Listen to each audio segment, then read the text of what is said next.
What up, what up, what up? Welcome back to Sam Dunks, the weekly NBA show over at SlabStox. I'm your host, Sam. We finally know what our first round playoff matchups are going to be. Well, not all of them, I guess, due to the play-in round, but we have a much clearer picture than ever before. It's easy as sports fans to get caught up in the moment and disregard the past, but today I want to look back into NBA history, namely the 2020 NBA playoffs, and see what we learned last fall in the NBA and the basketball card market, and try to figure out where history might repeat itself. That often happens, and it's best if we can get out ahead of it. So let's just jump right in.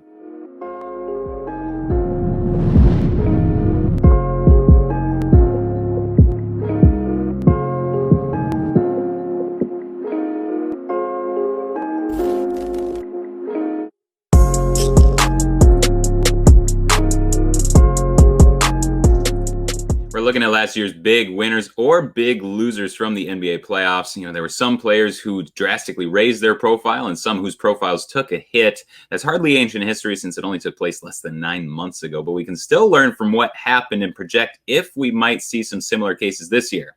First up, there were few players who raised their profile and perception as much as Jamal Murray did with the Denver Nuggets. After the first game of last year's Nuggets-Jazz first-round matchup, it certainly appeared as though Donovan Mitchell was going to be the undisputed winner of the series, as he did average 36 points per game in those 7 games. And clearly, he did raise his profile as well.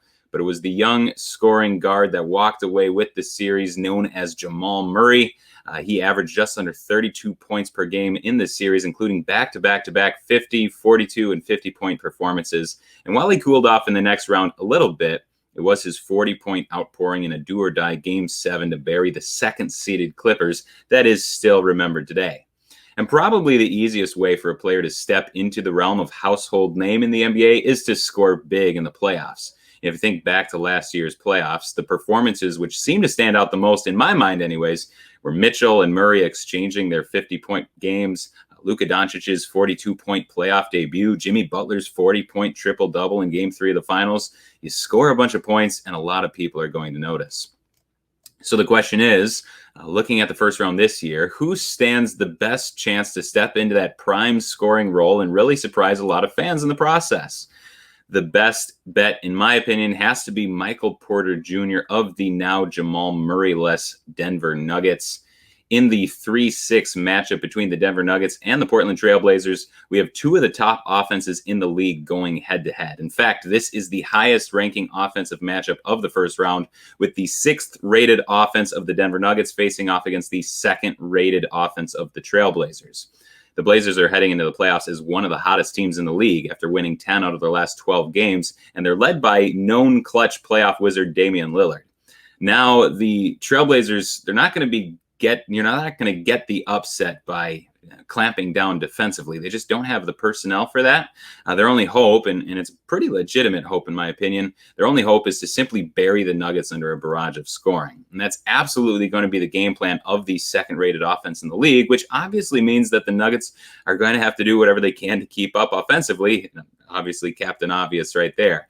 We've seen it over the past several months. The Nuggets, they have a pure scorer on their roster who should also be able to score as much as is needed of him so that the Nuggets can keep up, especially against a relatively weak defensive squad in the Portland Trail Blazers. Of course, I'm talking about Michael Porter Jr. We should expect this to be a high-scoring series, and Porter Jr. will probably be leading the Nuggets in scoring several of those games. If that happens, he's pretty much a lock to be one of the big stories early on in these playoffs. Let's go over to SlabStox Pro and take a look and see how his cards are performing. We're over here at SlabStox Pro. I'm going to pull up the Michael Porter Jr. 2018 Prism Silver PSA 10 rookie card. Switching it over to the 1-year view here. We see just a giant spike last August, when the NBA bubble started before the playoffs. Michael Porter Jr. started getting more minutes. Things really just kind of took off from there, but he didn't have quite that spot in the rotation as we got into the playoffs, and things just kind of cratered from there very predictably. Once the regular season started, we saw a nice gradual increase with a few peaks, a couple low points back here in February, but then looking back at the 3-month chart here from middle of March all the way up until near the end of April, we saw a general increase right along the way from 835 all the way up to 1050. And then in the last month or so, we've seen it kind of level off around the $860 to $950 range. In my opinion, pretty good spot for us. Not every card that of a good performer is going to be going up during the NBA playoffs, but I think Michael Porter Jr. stands a pretty decent chance to be one of those players. If he's scoring like the way I think he is, and looking at his market and how soft it is at the moment, just kind of in wait-and-see mode, I think people will wait and see that they really like what they're getting out of Michael Porter Jr. I think he's a good buy right now. The next big winner from last year's first round was Luka Doncic of the Dallas Mavericks. This is interesting since the Mavericks lost the series 2-4 to the Los Angeles Clippers. But even still, coming out of last year's playoffs, the first round departure did not damage Luka's reputation at all. Instead, he came out as the second preseason favorite to win this year's NBA MVP award. He wasn't hurt by the first round playoff loss simply because there weren't a whole ton of national expectations placed on him last playoffs. But he did come out and score 42 points in game 1, 43 points in game 4, and 38 points in game 6, really showing off just how special of a scorer he is against some of the best wing defenders in the entire league. Again, if you score, people will notice, especially when it's your very first playoff appearance. Scoring in bunches can go a long way to build your credibility around the league.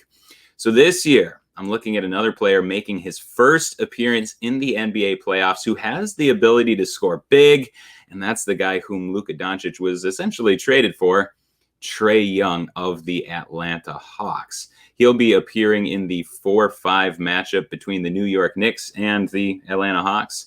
Since it's the early impressions that often stick in the collective NBA mindset, their 14-20 start to the regular season really has kind of put a damper on the national excitement around this team this year. Although they have finally started to do a lot better and the excitement around the team has started to pick up.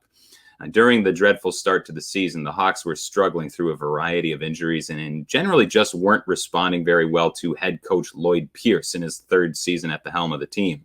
The Hawks moved on from Pierce and installed his assistant Nate McMillan as head coach in his place.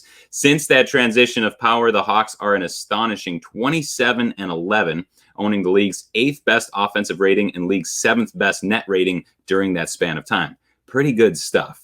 Lately, the Hawks have been benefiting from really excellent play from off-season pickup and former Buck Bogdan Bogdanovic, but it's Trae Young who is at the center of this Hawks team. Many NBA fans probably still think of Trae Young as a Stephen Curry light, since that's what he was pigeonholed as coming into the league, and he's certainly no Steph Curry. For one thing, he's only a career 34% three-point shooter on 7 attempts per game, so he definitely needs to gain consistency in that area, especially if people want to start comparing him to Curry.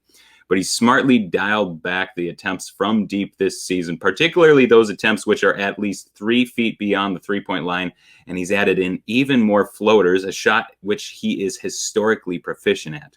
All told, he does score less this year than last year. He averages 3 fewer attempts per game than last year, and he's also averaging 4 fewer points, but he's still one of the premier scorers in the league. He's scored 30 points or more on 22 different occasions this year and over 40 points 4 different times. And in the games, when Trae Young scores at least 30 points, the Hawks are 17-5. So look for him to get it going early and often against the New York Knicks. And in this, his first playoff series, and he's playing in historic Madison Square Garden, it's easy to see a scenario where Trae Young's national profile gets a rather significant boost. Let's jump on over to the SlabStox Pro market and take a look at how Trae Young has been doing. Back at the SlabStox Pro dashboard here, we're looking at Trae Young's rookie courtside base, PSA 10, so that's a super short printed courtside base. We're going to pull up the 1-year view on him. Heading into the new year, we saw the high point of his market was $2,700 for this particular card. It was a steady riser from December of 2020 all the way through to the beginning of this year. And then kind of inexplicably, we've seen it just drop off. You get a real stairwell type of effect all the way till today. Today we're sitting at $901 when back in January, $2,700. So just a third of the price today as what you would have gotten in January. Obviously, if you bought it in January, this is really painful to look at. But In my opinion, again, just a great buy opportunity. Probably one of the best buys around right now. $901 for a super short printed courtside base. If you look at Prism Silver or Optic or any of those other cards, they're not short printed at all, as courtside definitely is. And heading into the playoffs, I think Trae Young is one of those players that really stands a chance to raise his profile, as this is his first playoff appearance. This next one brings me no joy whatsoever. I'm talking situations you might want to avoid. And I won't dwell on this too long since the wound goes too deep for me. But Giannis and the Milwaukee Bucks making an early exit last year against the Miami Heat absolutely cratered Giannis's market in a way that it just hasn't recovered from since. And don't get me wrong, there's still a ton of demand for the Greek Freak, but even in the midst of another MVP caliber season on an improved Bucks team, the memory of those 2 straight playoff boots when the Bucks were among the favorites in the Eastern Conference, it just doesn't leave people's memory banks quickly. Fool me once, shame on you. Fool me twice, shame on me, sort of thing. And no one wants to be fooled a third time by the Bucks. So the whole market is kind of in a wait and see mode on Giannis. And there have been other teams that have performed worse in the last 2 playoffs, like the Celtics or the Sixers out east. But those teams didn't come into the playoffs at the top of the conference like Milwaukee did. And those heightened expectations due to a pristine regular season record really just propped the Bucks up to have their legs swept out from under them during the playoffs, only to earn the moniker of a regular season team. So obviously, I'm really hoping that they reverse that trend this year, although I'd be lying if I said I wasn't worried about the Bucks' first round matchup against the Miami Heat. But I'm happy that they didn't bench their starters the other night and lose on purpose. If you want to be the best, you can't be scared of anyone. So this year, there are a couple of other highly ranked regular season teams that I'm a little bit worried might earn that label as regular season teams. And, well, then take some of the derision away from the Greek Freak. So that would be okay in my book. Just by total gut guesswork, I'd say there are a few potential upsets out there in the first round. I'm not looking at the 4-5 matchups since, wouldn't really consider that an upset at all. But I'm looking at Utah at the top of the West against presumably Golden State. Although we don't know that matchup again, obviously due to the play-in tournament not having happened yet. And then Phoenix, presumably against the Los Angeles Lakers. Again, could be someone else. And then Denver against Portland and Milwaukee against Miami. Now, most likely the majority of those won't be upsets, but those seem to be the most likely ones from the first round series. And really, I'd be most surprised by Utah losing to Golden State. If that's the matchup, I kind of assume that Utah would win. But even so, if history were to repeat itself this year, I'd be on the watch out for Donovan Mitchell's market. As they do enter the postseason with the league's best record overall and already having faced questions all year long about whether they could keep it up, the narrative seems primed to shift against them if they do not make it at least to the Western Conference Finals. And I have no idea at all if they will make it or if they won't make it. But having watched the Bucks go from top seed to mockery each of the last 2 playoffs, I do worry about the Utah Jazz since things could be lining up for them to be the next regular season, prove it in the playoffs type of team, which is literally just like the most annoying thing in the NBA. But we get a team earning that title every single year. The last 2 years, it was my Bucks. And trust me, once it's on, it's just kind of stuck there. So I don't want this to happen at all. I love the Jazz. I love Donovan Mitchell, but I'm a bit hesitant to jump on board at this juncture because if these things do happen, it could be a while before his market recovers. And then last up, I know we've done a lot of talking about scoring thus far, but that's not the only side of the ball that can really change a player's perception league-wide. The best example of this came from last year's playoffs when Lou Dort went from being a relative unknown in the larger NBA circles to being one of the real cult-following type of players in the league. It all happened in the Thunder's first round matchup against the Houston Rockets when Lou Dort just, absolutely wreaked havoc on James Harden's offensive game. And the level of defense was just so astonishing that his defensive plays were being turned into highlights, which just rarely happens.